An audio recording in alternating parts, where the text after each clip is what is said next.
എനിക്ക് അറിയണ്ടല്ല. ചേട്ടൻ ഇപ്പൊ പറഞ്ഞ സ്റ്റേറ്റ്മെന്റ് ഒന്ന് മാറ്റി പറയാം. ഊബർ മറ്റേ നിയമമൊന്നുമില്ല. ഊബറിന് നിങ്ങൾക്ക് എറണാകുളത്ത് നിങ്ങൾക്ക് പിക്ക് ചെയ്യാനുള്ള അധികാരമുണ്ട്. എവിടെ വേണമെങ്കിലും ഡ്രോപ്പ് ചെയ്യാനുള്ള അധികാരമുണ്ട്. ജില്ലയ്ക്ക് പുറത്ത് നിങ്ങൾക്ക് പിക്ക് ചെയ്യാനുള്ള അധികാരം ഇല്ല എന്നുള്ളത് ഞങ്ങളുടെ ഉണ്ട്. അതിന്റെ പേപ്പർ ഉണ്ട്. എന്ത് പേപ്പറുള്ള ഞാൻ ഇപ്പൊ കൂടുതൽ എനിക്കറിയത്തില്ല. ഞങ്ങൾ അത് വേറെ തടയാൻ ആർക്കും അനുവാദമില്ല.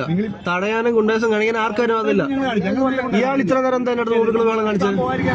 എന്ത് പോയിരിക്കും അവള്? അത് കാണിക്കുന്നത് ഗുണ്ടായസല്ലേ? പോലീസ് വന്ന പാട്ട് പോണേ പോയിക്കോ. അത് കാണിക്കുന്നത് ഗുണ്ടായസല്ലേ? ആക്രമിക്കുക ഒന്നും ചെയ്തില്ലല്ലേ ഞങ്ങള്? എന്താ എന്റെ വണ്ടിക്ക് മുമ്പിൽ കയറിക്കുന്ന ആക്രമണമല്ലേ?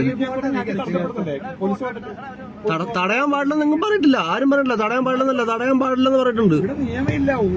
നിയമമില്ല. കേന്ദ്ര സർക്കാർ നിയമമനുസരിച്ച് ഇവിടെ പേയ്മെന്റ് ചെയ്തിട്ടില്ല. മന്ത്രി വ്യക്തമായിട്ട് പറഞ്ഞിട്ടുണ്ട്. ഞങ്ങൾ ഇതൊക്കെ വായിക്കുന്നത് എന്ന് പറഞ്ഞ് അതിന് കാലാവധി കൊടുത്തിട്ടുണ്ട്. എന്ന് പറയാൻ ടൈം കൊടുത്തിട്ടുണ്ട്. ആ ടൈമിനുള്ളിൽ രജിസ്റ്റർ എന്ന് മാത്രമേ പറഞ്ഞിട്ടുള്ളൂ. ഇനി വേറെ കാര്യം, നിങ്ങൾ ഇവിടെ കാണിക്കുന്ന വെച്ചാൽ ഞങ്ങളിപ്പോ നിങ്ങളിപ്പോ ഇവിടെ 1 കിലോമീറ്റർ അങ്ങോട്ട് മാറിയാവല്ലോ ടിക്കറ്റ് ഞങ്ങൾ പാടത്തില്ല. കാര്യം ഇത് 65 ചട്ടമുള്ള ഇതിനെ ഡിപ്പെൻഡ് ചെയ്ത് ഞങ്ങൾ ഇത്രയും ടാക്സിക്കാർ ഇവിടെ കിടക്കുന്നു. എന്തുകൊണ്ടപ്പോ അവർ നിങ്ങളെ വിളിക്കുന്നില്ല? അവരെന്താ നിങ്ങളെ വിളിക്കാതെ? വിളിക്കുന്നത് ഗസ്റ്റ് വിളിക്കുന്നത് അവരുടെ പ്രൈവസിയാണ്. Guest book ചെയ്യണതാണ്. ആ ഗസ്റ്റിനെ കൺവൈൻസ് ചെയ്തുകൊണ്ട് ഞങ്ങൾ പറഞ്ഞു.